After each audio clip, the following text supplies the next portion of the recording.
Salade d'effiloché de cabillaud. Une entrée iodée toute simple avec des légumes de saison.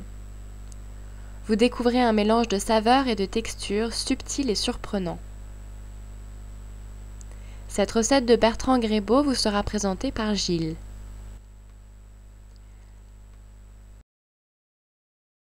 Comment on choisit une mangue? Alors, dans cette recette, c'est une mangue bien particulière, puisque c'est pas la mangue jaune sucrée qu'on a l'habitude de consommer en dessert. C'est une mangue verte, très acide. En fait, c'est une variété de mangue qu'on trouve plutôt dans les épiceries asiatiques, voire dans des supermarchés asiatiques, plutôt dans le 13e arrondissement de Paris, où il y a tous ces fruits-là un peu exotiques. Donc c'est une mangue verte très dure et très acide. C'est vraiment pour amener de l'acidité à un plat. C'est croquant, ça rappelle un peu la pomme verte, la Granny Smith. D'accord. Voilà, dans l'esprit. Donc c'est pas la peine de la laisser mûrir. Surtout pas, il faut éviter même. D'accord.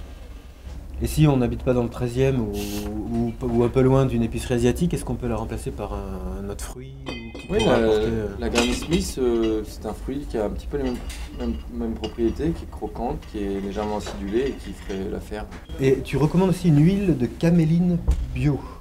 Alors là, c'est pareil, je crois que je n'ai jamais entendu parler. L'huile de caméline, c'est une huile très douce qu'on trouve effectivement dans les supermarchés, les épiceries bio.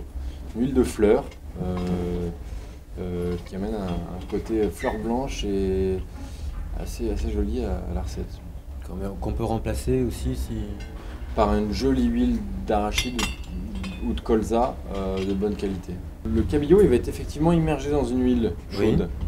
Mais on va justement absolument pas chercher le côté frit, puisqu'on ne cherche pas de l'agression, on ne cherche pas la coloration.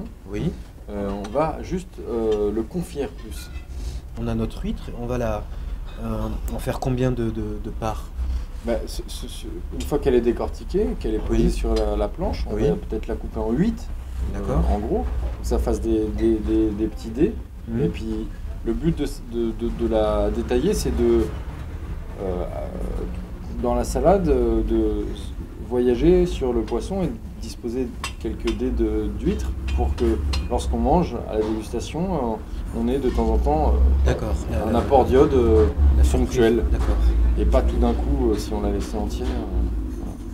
D'accord. Donc, lorsqu'on choisit un beau morceau de dos de cabillaud assez épais, lorsqu'on la cuit juste ce qu'il faut dans l'huile comme ça et qu'on l'a égouttée, la chair se détache par lamelles. Donc délicatement, on va détacher les lamelles. Et puis lorsqu'on travaille le cabillaud cuit comme ça en froid, on détache les lamelles et on les assaisonne comme ça. Et on peut remplacer le cabillaud par notre poisson qui aurait les mêmes propriétés? Il y a des saisons où on peut trouver d'autres poissons? Le cabillaud, c'est quand même un poisson qu'on trouve toute l'année. Et je pense que c'est le plus adapté. C'est